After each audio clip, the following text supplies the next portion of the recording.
Hi, everybody. Happy Thanksgiving. Hopefully, you had lots of good food and family around to spend the holiday weekend with, and you did a lot of entertaining and really enjoyed yourself. As a new retiree, we really have to savor those moments that we get to spend with family and friends because that's the whole reason why we decided to retire early, right? Well, now that that's over, the next big thing is Christmas, and that'll be more time to spend with family and have fun and maybe fit in a little trip if possible. But today I wanted to talk to you about 2025 planning and goal setting. So, goal setting can be exciting or it can be daunting. And I like to look at it as exciting because I like to map out what I want to achieve throughout the year. And I tried to categorize it into three main areas or sections. I categorize them by things I like to do daily, things that I should be doing monthly, and then things that I'd like to accomplish quarterly. So that's how I break it down. How do you eat an elephant? One small bite at a time, right? If something's daunting and overwhelming, we never seem to get around to it and we keep kicking the can and pushing it out till later. So for me, I like to start with the things that I like to do daily and that I should be doing daily. And they're more kind of therapeutic, things that I personally enjoy doing. So for that, I would say my first daily goal that I enjoy doing is working out. I like to work out at least 5 to 6 days a week. And it doesn't have to be anything strenuous or something overwhelming. It could be really, for me, it's if I can fit in a walk for at least 30 minutes and lifting weights and riding the bike for another 45 minutes, then I feel like I've accomplished my goal, my daily goal of working out. If I can add a 20-minute yoga class, or I can fit in tennis, a couple of days a week, that's just added stuff for me. That's in addition. But daily, I want to be working out for at least an hour um, every single day. And if I give myself one day off because I want to do something else and I don't want to have to fit working out into the schedule, then I do. So daily, that's one of my goals is to work out. My second daily goal is cooking, eating at home, eating something healthy at least 4 days a week. So that way, number one, I'm not spending a lot of money. I go to the grocery store once a week and I buy for the week.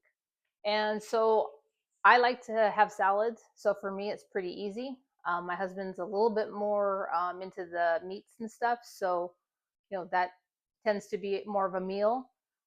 So eating at home at least 4 days a week to me is a priority. And I just feel like overall, I feel better. And we do end up going out at least a couple of days a week to eat. And, we enjoy it. That's kind of a treat. It's usually a couple of places that are local. So supporting our local economy and really enjoying the foods that, that we like. That would be my second thing, my daily activity, my daily goal.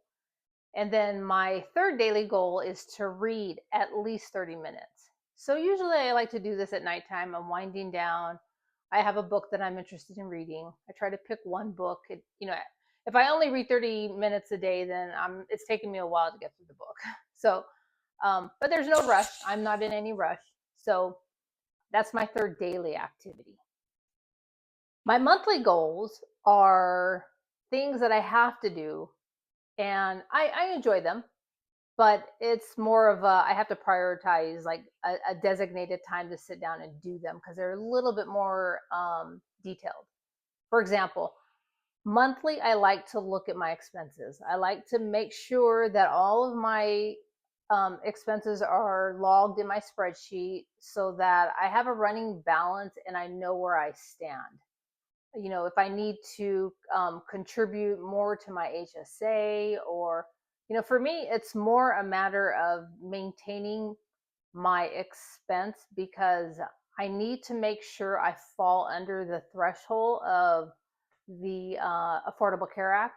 And so, since I've already given them a number, I want to make sure that I try to stay within a reasonable dollar amount, which probably I would say $5,000 of what I've told them. Because if it's more, then I'm going to have to either do less of a Roth conversion, or pay some kind of fee because I misallocated, or I did not tell them the correct amount that I would be making this year. So in 2025, because it is my first year on the Affordable Care Act, I need to make sure I track my income and my expenses monthly. So I'm kind of used to it. I'm not real detailed. I was kind of a budgeter in the sense that I paid myself first, and then anything left over was kind of for, to do whatever I needed to do. And I felt that, that was the best budget, for me. But now I need to be a little bit more detailed, and I need to be on top of it. So budgeting is something that I plan to do every single month. And I also actually run a net worth every month as well. I've been tracking that for probably 3 years. So, I think watching your balances grow is exciting. And, up to this point, it's been the accumulation phase. So it's always been growing.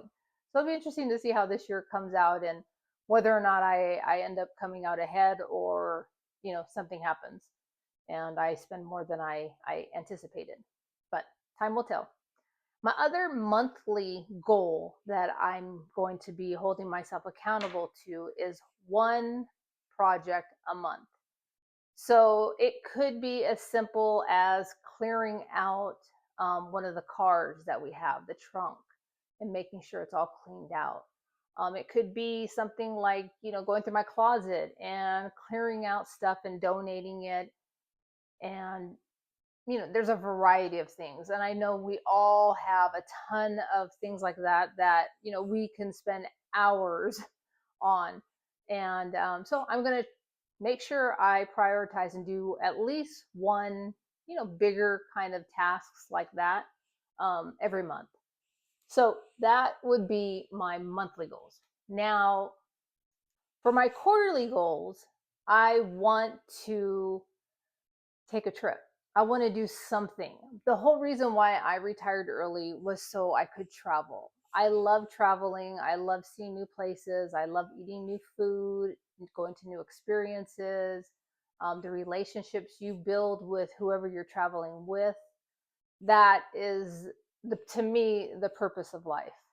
So, I grew up watching Robin Leach, and I always wanted to, you know, be lifestyle of the rich and famous.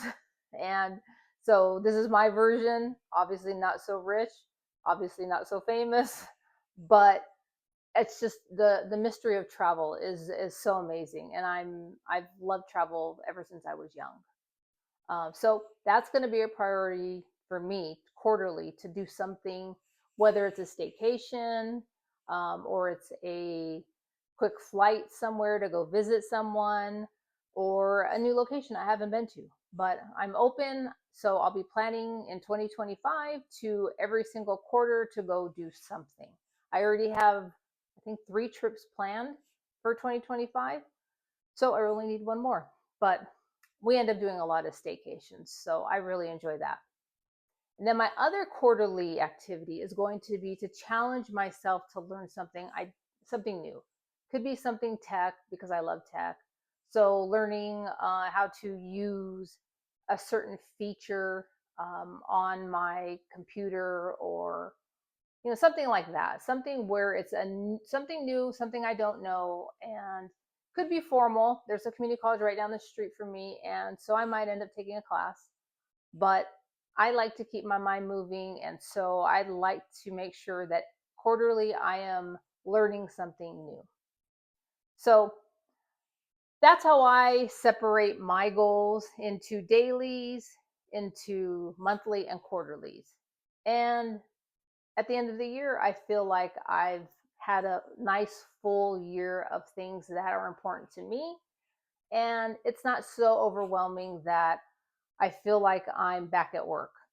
The timeline is based on how I feel and what's priority. So, early retirement is the time to still set your goals and enjoy the goals that you are setting, because not everybody is as fortunate as us. And so I like to make sure I take advantage of the time that I have. Hope that helped you all.